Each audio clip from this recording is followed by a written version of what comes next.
Hidup seringkali tak berjalan sesuai rencana. Kita berlari terjatuh, lalu mencoba berdiri kembali, kadang dengan hati yang penuh tanya. Di tengah hiruk-pikuk dunia yang menuntut kesempurnaan, kita sering lupa untuk berhenti sejenak dan menenangkan diri. Padahal seperti kata para filsuf Stoik, bukan keadaan yang menentukan ketenangan kita, melainkan cara kita memandangnya. Senandika filsafat hadir sebagai ruang refleksi, tempat untuk menata ulang langkah, menyelami makna di balik setiap kegagalan, dan menemukan arah yang lebih jernih di tengah kebisingan hidup modern.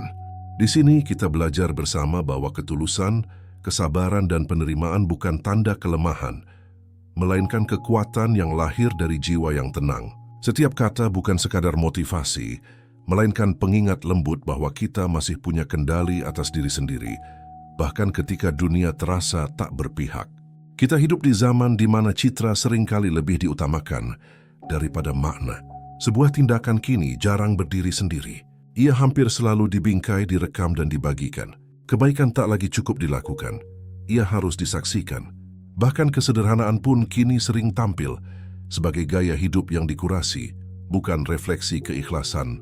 Di tengah arus ini, ketulusan kehilangan ruangnya untuk bernapas dengan bebas. Ia tertutupi oleh lapisan niat yang bercampur antara keinginan untuk membantu dan dorongan untuk dilihat membantu. Namun ketulusan sejati tidak pernah membutuhkan penjelasan, sebab ia berbicara melalui tindakan yang tenang, melalui langkah yang tidak mencari sorotan. Ketulusan tidak berlomba dengan algoritma, tidak menyesuaikan diri dengan tren yang sedang ramai. Ia hidup dalam kesunyian, dalam niat yang bersih, dalam hati yang tidak peduli apakah ada yang menyaksikan atau tidak. Orang yang tulus tidak merasa perlu memamerkan kebaikannya, karena baginya kebaikan bukanlah prestasi, melainkan kewajaran dalam menjadi manusia. Kita seringkali terjebak dalam kebiasaan membangun citra, bukan karena kita sepenuhnya palsu, melainkan karena kita takut diabaikan. Di dunia digital yang menilai segalanya dari tampilan, perhatian menjadi bentuk mata uang sosial yang sangat berharga. Maka, tak heran jika banyak orang melakukan hal baik sambil diam-diam berharap mendapatkan validasi, meski dalam bentuk sederhana seperti tanda suka atau komentar pujian. Di titik ini, ketulusan mulai kabur dari maknanya. Ia tetap ada, namun terbungkus lapisan kepentingan yang samar. Padahal ketulusan tidak pernah memerlukan saksi. Ia bisa lahir dalam ruang-ruang kecil yang tidak tertangkap kamera. Dalam seseorang yang diam-diam membantu temannya melunasi biaya sekolah, dalam pekerja yang dengan sabar menuntaskan tanggung jawabnya tanpa menunggu ucapan terima kasih, dalam seseorang yang memilih memaafkan tanpa menuntut permintaan maaf. Ketulusan hidup di wilayah sunyi itu, tempat di mana niat lebih berharga dari pengakuan. Mungkin itulah ujian terbesar di era modern, melakukan kebaikan tanpa merasa perlu menjelaskannya. Sebab dalam dunia yang penuh sorotan, ketulusan adalah bentuk perlawanan yang halus. Ia menolak ikut dalam arus kebutuhan akan pengakuan. Ia memilih untuk tetap murni, meski sering disalahpahami sebagai ketidakterlihatan. Tetapi justru disitulah letak keindahannya. Ketulusan sejati tidak memerlukan penonton karena ia hanya ingin menegaskan satu hal, bahwa nilai tindakan bukan diukur dari siapa yang melihatnya, melainkan dari kejujuran hati yang melandasinya. Di dunia kerja modern yang dipenuhi dengan sistem penghargaan, sorotan media internal, dan budaya pengakuan publik, bekerja dengan tulus, tanpa perlu dikenal seolah menjadi hal yang langka. Banyak orang kini menautkan makna kerja dengan apresiasi eksternal. Seberapa sering dipuji, seberapa besar namanya disebut, seberapa tinggi jabatannya ditampilkan di depan publik. Padahal ada nilai yang jauh lebih dalam dari sekadar pengakuan. Nilai ketulusan dalam bekerja, nilai loyalitas yang tidak berisik, namun nyata dalam tindakan. Loyalitas sejati tidak membutuhkan pengumuman. Ia lahir dari rasa tanggung jawab, bukan dari keinginan untuk terlihat. Orang yang bekerja dengan tulus tidak menunggu pujian dari atasan, tidak menuntut perhatian dari rekan kerja, dan tidak menjadikan hasil kerja sebagai alat untuk memoles reputasi pribadi. Ia hanya memahami bahwa pekerjaan adalah bagian dari dirinya, bukan panggung melainkan amanah. Ia memberi yang terbaik karena merasa itu adalah hal yang benar untuk dilakukan, bukan karena ada yang menonton atau menilai. Namun, Di tengah budaya modern yang begitu menghargai visibilitas, ketulusan seringkali dipandang sebagai kelemahan. Orang yang bekerja dalam diam dianggap kurang ambisius. Mereka yang tidak mencari perhatian disebut pasif. Padahal bekerja dengan ketulusan bukan berarti bekerja tanpa tujuan. Ia justru menunjukkan kedewasaan profesional yang tidak bergantung pada validasi eksternal. Loyalitas seperti ini adalah bentuk integritas. Ketika seseorang tetap berbuat benar, meski tidak ada yang melihat. Ada banyak orang yang keberadaannya sering terlupakan, namun roda kehidupan tidak akan berputar tanpa mereka. Petugas kebersihan yang datang paling pagi dan pulang paling akhir, staf administrasi yang memastikan semua berkas tersusun rapi, atau karyawan yang menanggung beban lebih demi menjaga reputasi timnya. Mereka mungkin tidak disebut dalam rapat, tidak dimuat dalam buletin perusahaan, namun merekalah yang menjaga nilai kerja tetap hidup. Dalam diam, mereka mengajarkan arti sejati dari ketulusan profesional. Bekerja bukan untuk dikenal tetapi untuk berguna. Ketulusan dalam bekerja adalah bentuk cinta yang rasional. Ia bukan perasaan yang buta, melainkan kesadaran bahwa hasil terbaik hanya lahir dari hati yang jujur. Orang yang bekerja dengan tulus tidak menghitung berapa banyak yang ia dapat, melainkan berapa banyak yang bisa ia berikan. Ia tahu bahwa pengakuan adalah hal yang sementara, tetapi makna dari kerja yang dilakukan dengan sepenuh hati akan selalu meninggalkan jejak yang abadi, meski tak selalu tampak oleh mata. Di era di mana setiap orang berjuang untuk menjadi pusat perhatian, mungkin yang paling berani adalah mereka yang memilih tetap berada di pinggir, namun terus bekerja dengan tekun dan benar, karena sesungguhnya ketulusan tidak pernah menuntut dikenal. Ia cukup puas dengan kesadaran bahwa dirinya telah memberikan yang terbaik, dan pada akhirnya waktu memiliki cara tersendiri untuk menghargai yang tulus, bukan lewat sorotan, melainkan lewat keberlangsungan hasil kerja yang ia tinggalkan. Di zaman yang serba cepat dan kompetitif ini, hubungan antar manusia perlahan berubah arah. Banyak relasi kini dibangun bukan karena ketulusan hati, melainkan karena manfaat yang mungkin diperoleh. Persahabatan pun tidak luput dari perubahan itu. Seringkali ia menjadi semacam transaksi emosional. Aku hadir untukmu selama kau juga hadir untukku. Aku mendengar ceritamu karena suatu saat aku pun ingin didengarkan. Hubungan seperti ini berjalan, namun tanpa kehangatan sejati. Ia berdiri di atas kepentingan yang halus, bukan pada ketulusan yang murni. Padahal makna persahabatan yang sebenarnya terletak pada kehadiran tanpa syarat. Seorang sahabat sejati tidak datang karena ingin memperoleh keuntungan, melainkan karena ingin berbagi keberadaan. Ia tidak menghitung berapa banyak ia telah memberi, sebab yang mendorongnya adalah rasa tulus untuk menemani, bukan keinginan untuk diakui. Ketulusan dalam persahabatan adalah kemampuan untuk hadir dalam senang maupun susah, tanpa memerlukan alasan, tanpa perlu bukti, dan tanpa menuntut balasan. Namun di dunia modern yang diwarnai oleh kesibukan, ambisi, dan tekanan sosial, ketulusan semacam itu menjadi langka. Kita hidup dalam masyarakat yang menilai relasi berdasarkan relevansi. Siapa yang berguna, siapa yang berpengaruh, siapa yang bisa mendukung langkah karier atau kehidupan pribadi kita. Pertemanan pun sering bergeser menjadi jaringan, bukan ikatan. Di balik senyum dan sapaan hangat, terkadang tersembunyi perhitungan yang tak kasat mata. Siapa yang harus dijaga hubungan baiknya, siapa yang boleh dilepaskan, karena tak lagi membawa manfaat. Ketulusan dalam konteks ini menjadi semacam bentuk perlawanan. Persahabatan yang tulus berdiri di luar logika untung-rugi. Ia berakar pada empati yang jujur, kemampuan untuk peduli tanpa agenda tersembunyi. Ia tumbuh dari kesediaan untuk mendengarkan meski tak diminta, untuk memahami meski tak dijelaskan, untuk bertahan meski tidak selalu dihargai. Sahabat sejati tahu bahwa makna kehadirannya tidak diukur dari seberapa sering ia dibutuhkan, tetapi dari seberapa dalam ia mengerti tanpa harus diberitahu. Dan ketika seseorang mampu berteman dengan tulus di tengah budaya hubungan yang serba transaksional, maka ia sedang menjaga nilai kemanusiaan yang paling murni. Ia mengingatkan bahwa manusia tidak semata-mata hidup untuk bertukar manfaat, tetapi juga untuk saling menjadi rumah bagi jiwa yang lelah. Di tengah dunia yang sibuk menuntut efisiensi, ketulusan dalam persahabatan adalah bentuk kehangatan yang menenangkan, sebuah ruang aman di mana kejujuran masih punya tempat untuk bernaung.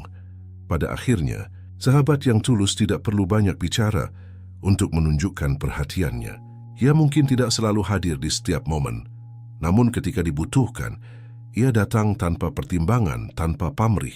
Persahabatan sejati tidak perlu dijelaskan, karena seperti ketulusan itu sendiri, ia terbaca jelas melalui tindakan. Dan dalam dunia yang sering memperjualbelikan perhatian, kehadiran seorang sahabat yang benar-benar tulus adalah kemewahan yang tidak ternilai. Cinta, yang sejatinya adalah perasaan paling pribadi dan murni, kini perlahan kehilangan kesunyiannya. Di era digital, cinta tak lagi sekadar urusan dua hati. Ia telah menjadi tontonan. Banyak hubungan kini diukur dari seberapa sering ia ditampilkan, seberapa manis kata-kata yang diunggah, seberapa kompak pasangan menampilkan kebersamaannya di hadapan publik maya. Seolah cinta yang tidak terlihat di layar dianggap tidak benar-benar ada, padahal cinta yang tulus tidak memerlukan saksi, tidak memerlukan bukti visual, dan tidak menuntut pengakuan dari dunia luar. Kita hidup di masa ketika keintiman berubah menjadi konten. Momen yang seharusnya menjadi rahasia dua jiwa kini dijadikan bahan untuk mendapatkan validasi. Foto makan malam, hadiah kecil, atau bahkan perdebatan ringan dijadikan narasi untuk menunjukkan seberapa bahagia hubungan itu di mata orang lain. Namun di balik semua itu, kadang tersimpan kehampaan yang sulit diakui. Ketika cinta hanya didefinisikan oleh sorotan, ia kehilangan kedalaman. Ia menjadi pertunjukan, bukan lagi perjalanan batin. Padahal cinta sejati justru tumbuh dalam diam, dalam tatapan yang tidak direkam, dalam pengorbanan yang tidak dipamerkan, dalam kesetiaan yang tidak diumumkan. Ia hadir melalui tindakan kecil yang nyaris tak terlihat, pesan singkat untuk memastikan seseorang sudah makan, kesediaan mendengar keluh tanpa merasa bosan, atau sekadar diam menemani di saat sulit. Di sanalah cinta menunjukkan wajahnya yang paling jujur, tanpa perlu kata-kata, tanpa perlu bukti, tanpa perlu pujian. Namun di tengah budaya validasi, sulit bagi banyak orang untuk percaya pada sesuatu yang tidak terlihat. Mereka takut, jika cinta mereka tidak diketahui, maka ia akan dianggap tidak nyata. Maka muncullah kebutuhan untuk menampilkan setiap kehangatan agar bisa diakui, seolah cinta membutuhkan saksi agar sah keberadaannya. Padahal, cinta tidak pernah kehilangan nilainya hanya karena ia tidak terekspos. Justru yang tersembunyi seringkali paling murni, karena ia tidak tercemar oleh keinginan untuk dinilai. Cinta yang tulus adalah kesediaan untuk memberi tanpa syarat, mencintai tanpa perlu dunia tahu, dan menjaga tanpa berharap imbalan. Ia tidak berkompetisi dengan sorotan, tidak menuntut validasi, dan tidak berubah meski tidak mendapat tepuk tangan. Dalam kesunyian, cinta yang seperti itu tumbuh lebih dalam, karena ia berakar pada keikhlasan, bukan pada citra. Ia memahami bahwa cinta bukanlah sesuatu yang harus dijelaskan, melainkan sesuatu yang harus dijalani. Pada akhirnya, cinta yang tidak terekspos bukan berarti cinta yang disembunyikan, melainkan cinta yang memilih untuk tetap sakral. Ia adalah bentuk penghormatan terhadap perasaan itu sendiri, bahwa yang sejati tidak perlu diumumkan untuk menjadi nyata. Di dunia yang sibuk menampilkan segalanya, cinta yang mampu bertahan dalam diam adalah bentuk ketulusan paling indah. Ia tidak butuh penjelasan, karena sudah terbaca jelas dari cara seseorang tetap memilih, menjaga dan mencintai, bahkan ketika tak ada satupun mata yang melihat. Dalam kehidupan modern yang begitu terhubung, memberi kini bukan lagi sekadar tindakan, melainkan juga pernyataan. Kebaikan seringkali tidak hanya dilakukan, tetapi juga dipublikasikan. Setiap donasi, setiap kegiatan sosial, setiap aksi kemanusiaan diabadikan dan disebarkan, entah sebagai bentuk inspirasi atau sekadar validasi. Dunia digital menjadikan amal sebagai sesuatu yang mudah terlihat, namun tidak selalu mudah dipercaya. Sebab di balik setiap tindakan baik, kini ada pertanyaan yang samar. Dilakukan karena peduli atau karena ingin dilihat peduli? Padahal hakikat memberi tidak terletak pada seberapa besar yang diberikan, melainkan seberapa tulus niat di baliknya. Memberi yang sejati tidak membutuhkan saksi. Ia tidak menunggu kamera, tidak menunggu tepuk tangan, tidak pula menanti ucapan terima kasih. Ia berjalan diam-diam, seperti embun yang menetes di pagi hari, hadir tanpa suara namun memberi kehidupan bagi yang disentuhnya. Memberi tanpa nama adalah bentuk tertinggi dari ketulusan. Karena di sana, ego manusia belajar untuk menepi, memberi ruang bagi nurani untuk berbicara. Namun, di tengah budaya modern yang menyanjung exposure, memberi tanpa terlihat terasa asing. Banyak orang merasa perlu mengumumkan kebaikannya agar tidak dianggap pasif atau acuh. Bahkan amal seringkali berubah menjadi ajang citra diri, seolah kebaikan yang tidak diketahui publik kehilangan nilainya. Padahal ketika kebaikan dilakukan untuk diperlihatkan, maka separuh maknanya telah hilang. Ia menjadi pertunjukan, bukan lagi pengabdian. Kebaikan sejati justru diuji dalam kesunyian. Ketika hanya hati yang tahu untuk siapa dan mengapa ia dilakukan. Ada keindahan yang tak terlihat dalam memberi diam-diam. Ketika seseorang menolong tanpa mengharapkan balasan, ketika ia menyisihkan sebagian dari miliknya untuk yang membutuhkan tanpa mencantumkan nama, ketika ia memilih menghapus air mata orang lain tanpa berusaha dikenang, disitulah letak nilai spiritual dari memberi. Karena sejatinya, amal bukan tentang berapa banyak tangan yang bertepuk, tetapi tentang berapa dalam hati yang tersentuh tanpa tahu siapa penyebabnya. Memberi tanpa nama juga mengajarkan kita tentang kerendahan hati. Bahwa dalam setiap rezeki yang kita miliki, ada bagian yang bukan untuk kita. Dan ketika kita mengembalikannya kepada yang berhak, tanpa menuntut pengakuan, maka kita tidak hanya membantu sesama, tetapi juga menyucikan hati dari kesombongan. Dunia boleh tidak tahu, tetapi langit mencatat, dan itulah cukup. Di tengah masyarakat yang kian menilai kebaikan dari seberapa besar gaungnya, orang yang memilih memberi dalam diam sesungguhnya sedang menjaga makna kemanusiaan yang paling murni. Ia memahami bahwa nilai sejati sebuah tindakan tidak diukur dari seberapa luas ia terlihat, tetapi dari seberapa jujur niat di dalamnya. Karena pada akhirnya, ketulusan tidak membutuhkan nama untuk dikenal. Ia cukup dengan perasaan damai yang tertinggal setelah memberi. Dan mungkin dalam kesunyian itu, seseorang sedang melakukan bentuk kebaikan yang paling indah, amal yang tak diumumkan, tapi sampai ke hati yang paling dalam. Tidak semua kebaikan harus tampak di mata. Tidak semua niat baik perlu diketahui banyak orang. Ada sebagian manusia yang memilih berjalan dalam diam, menebar empati tanpa jejak, menolong tanpa pernah disebut. Mereka adalah sosok-sosok yang bekerja di balik layar, yang tidak mencari sorotan, namun justru menjadi alasan mengapa dunia masih terasa hangat.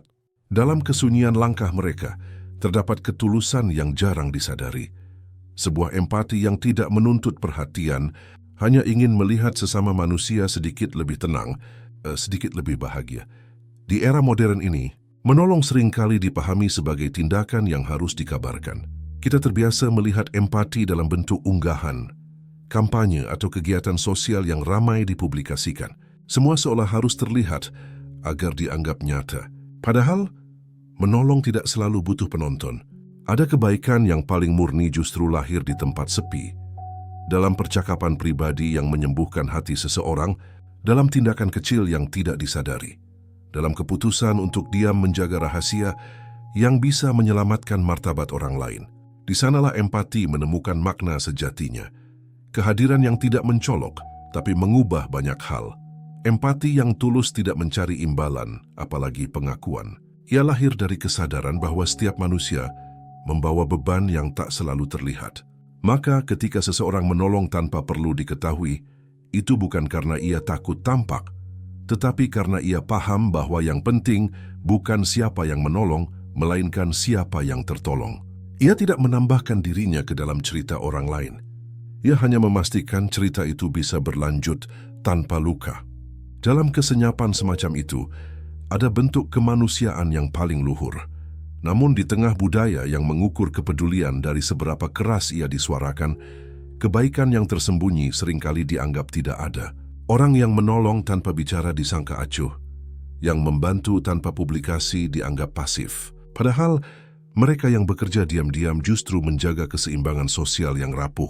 Mereka tidak sibuk menjelaskan betapa pedulinya mereka, karena mereka tahu empati sejati tidak perlu dibuktikan dengan kata-kata. Ia terbaca dari tindakan kecil yang dilakukan tanpa pamrih.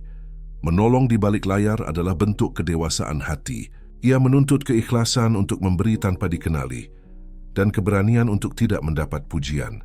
Orang yang mampu menolong dalam diam telah memahami bahwa makna hidup tidak terletak pada seberapa banyak orang mengucap terima kasih, melainkan pada seberapa banyak hati yang tersentuh karena keberadaannya.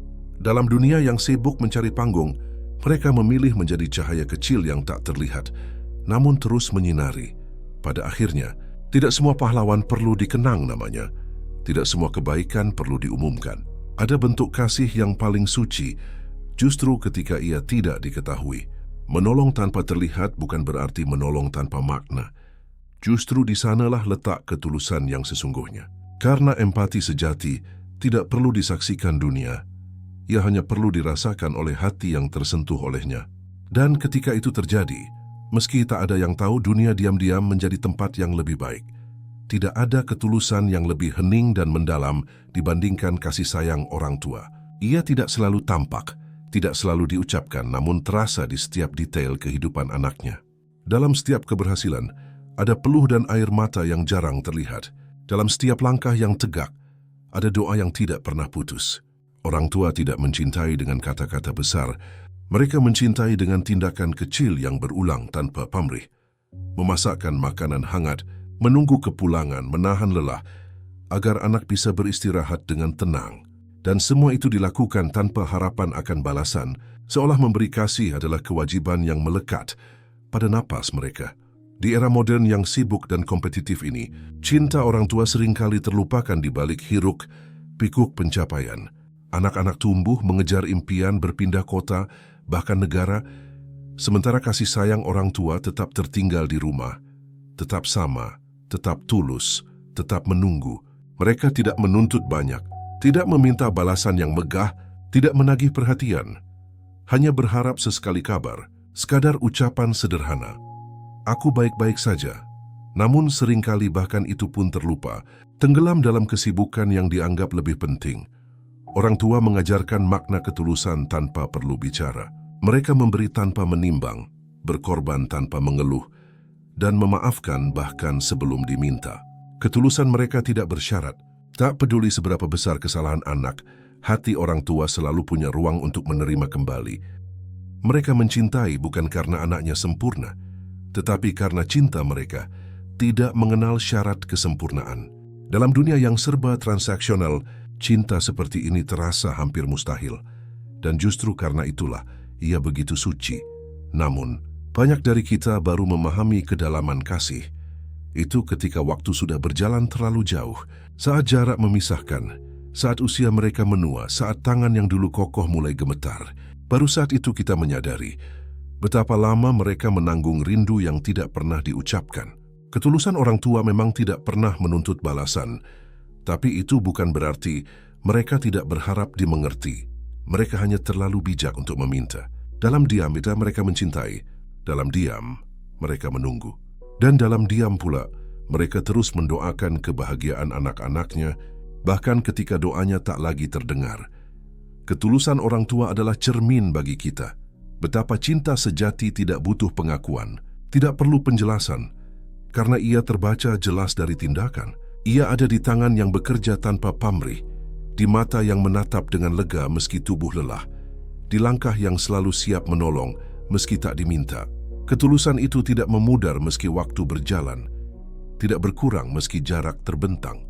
Ia tetap ada, abadi dalam bentuk paling sederhana. Pengorbanan yang tidak diumumkan, kasih yang tidak menuntut balasan. Dan mungkin pada akhirnya, bentuk terindah dari rasa terima kasih bukanlah kata-kata atau hadiah, melainkan kesadaran untuk hidup dengan nilai yang sama, memberi tanpa pamrih, mencintai tanpa syarat, dan berbuat baik tanpa perlu diketahui.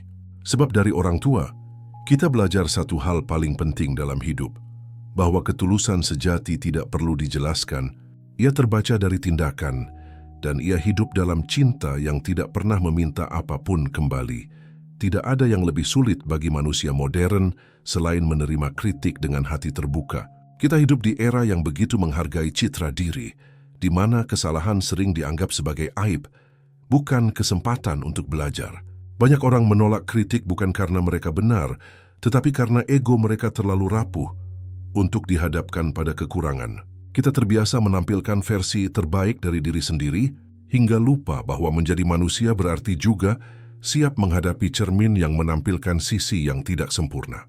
Namun, ketulusan sejati justru diuji ketika kita dikritik. Apakah kita mampu mendengar tanpa membenci? Apakah kita sanggup menahan diri untuk tidak membalas dengan pembenaran?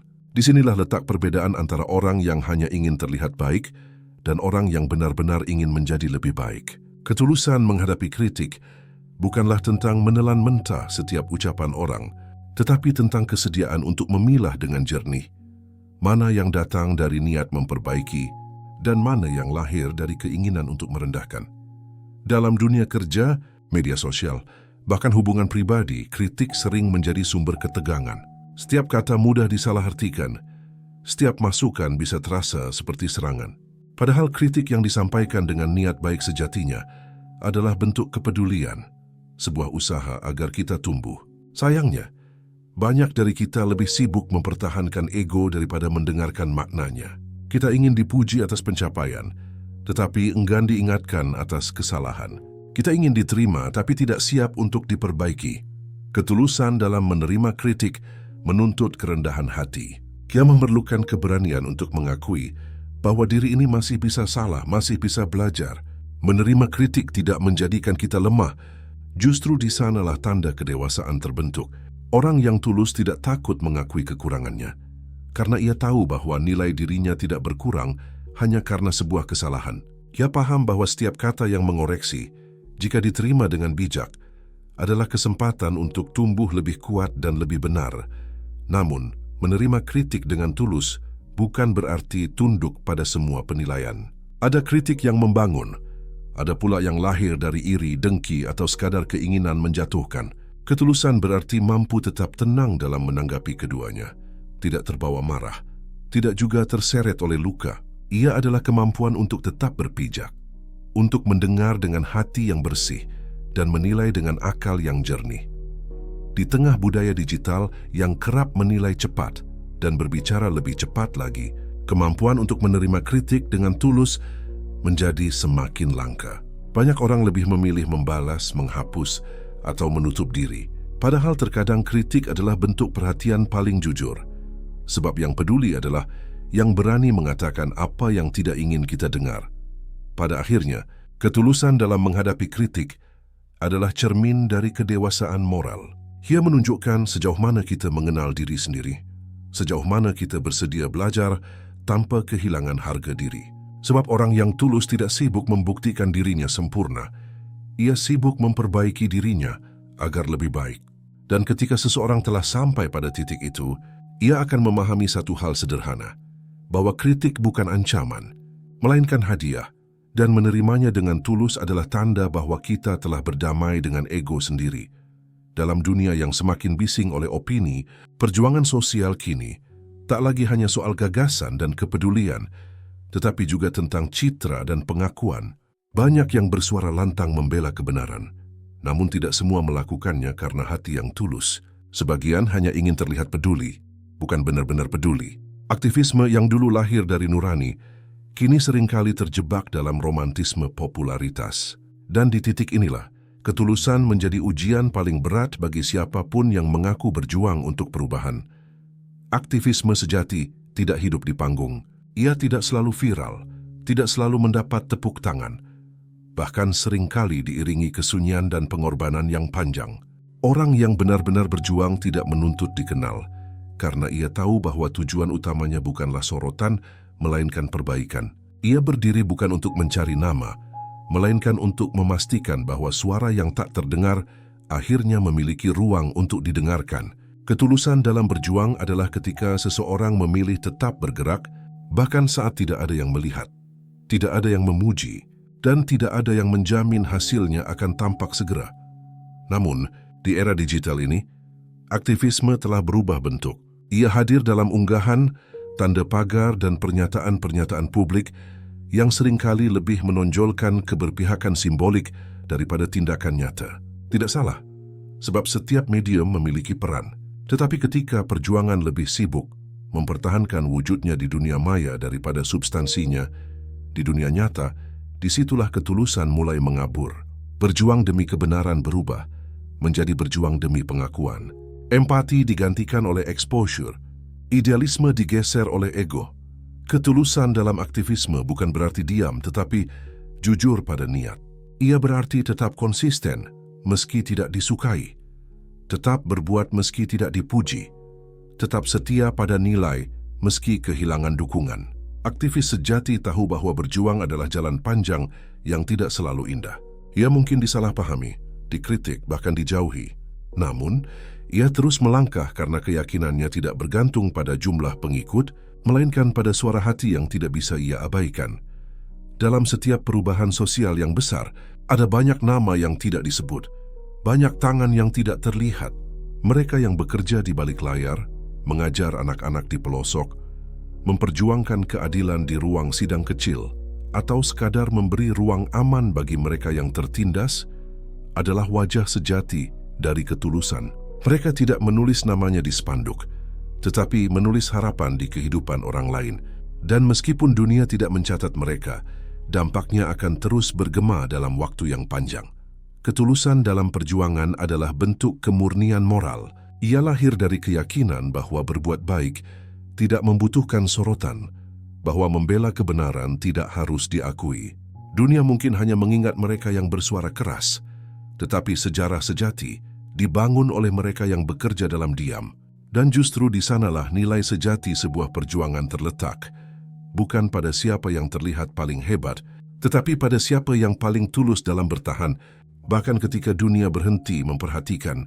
Akhirnya, perjuangan tanpa ketulusan hanyalah pertunjukan, tetapi perjuangan yang dilandasi ketulusan akan menjadi warisan. Sebab nama mungkin akan hilang, tetapi niat baik akan selalu menemukan cara untuk hidup lebih lama daripada pengakuan.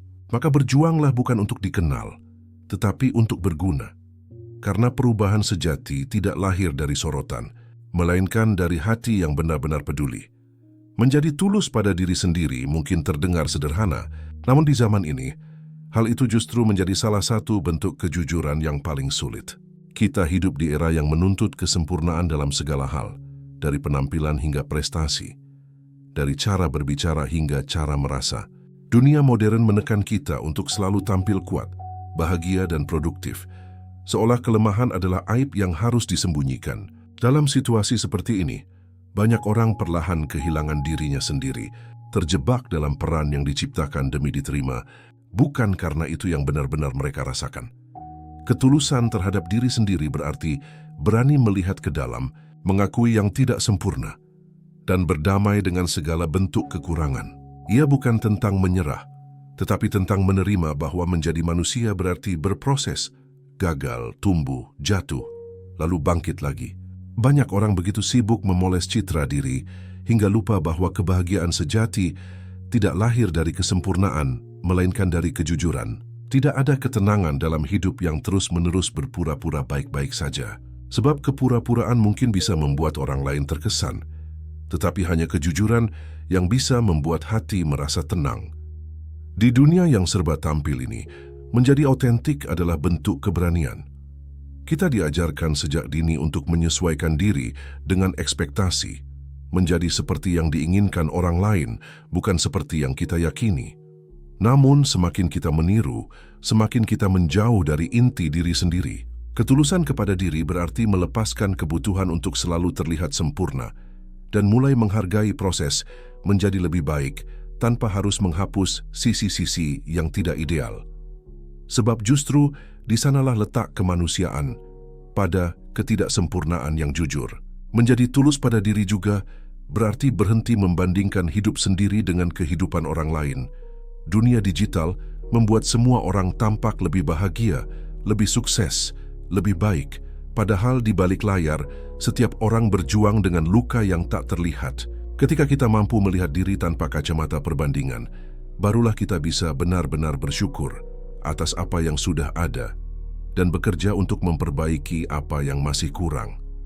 Ketulusan kepada diri bukan tentang puas dalam stagnasi, tetapi tentang mengenal batas tanpa kehilangan semangat untuk melampauinya. Dalam ketulusan kepada diri, kita belajar untuk memaafkan masa lalu, menghargai masa kini, dan menatap masa depan tanpa ketakutan yang berlebihan. Ia adalah bentuk cinta diri yang tidak egois, melainkan penuh kesadaran. Orang yang tulus pada dirinya tidak menghakimi perasaannya sendiri, tidak menolak kesedihan, tidak berpura-pura kuat. Ia memberi ruang bagi dirinya untuk menjadi manusia dengan segala kompleksitasnya. Dan dari ruang itulah lahir ketenangan yang tidak bisa dibeli, kedamaian karena hidup sesuai dengan kebenaran hati. Pada akhirnya, ketulusan terhadap diri sendiri adalah fondasi dari segala ketulusan lainnya. Sebab bagaimana mungkin seseorang bisa tulus kepada orang lain jika terhadap dirinya sendiri pun ia masih berpura-pura? Dunia boleh menuntut kesempurnaan, tetapi diri yang sejati hanya menginginkan kejujuran. Maka jadilah apa adanya, bukan karena dunia tidak peduli, tetapi karena hanya dengan menjadi diri sendiri, kita bisa benar-benar hidup dengan utuh. Sebab ketulusan tak butuh penjelasan, bahkan terhadap diri sendiri. Ia hanya perlu dijalani, hingga akhirnya terbaca dari cara kita hidup dengan jujur dan apa adanya. Hidup bukan tentang seberapa cepat kita sampai, tetapi seberapa tulus kita melangkah. Di setiap perjalanan, selalu ada ruang untuk memperbaiki arah, menata hati dan kembali menemukan makna. Jika kamu mencari tempat untuk menenangkan pikiran, memperdalam pemahaman diri, dan menemukan kebijaksanaan di balik kesederhanaan, maka Senandika Filsafat ada untuk menemani langkahmu. Mari berjalan bersama, bukan untuk menjadi sempurna, tapi untuk menjadi lebih bijak. Selamat datang di Senandika Filsafat, di mana setiap kata adalah perjalanan menuju ketenangan.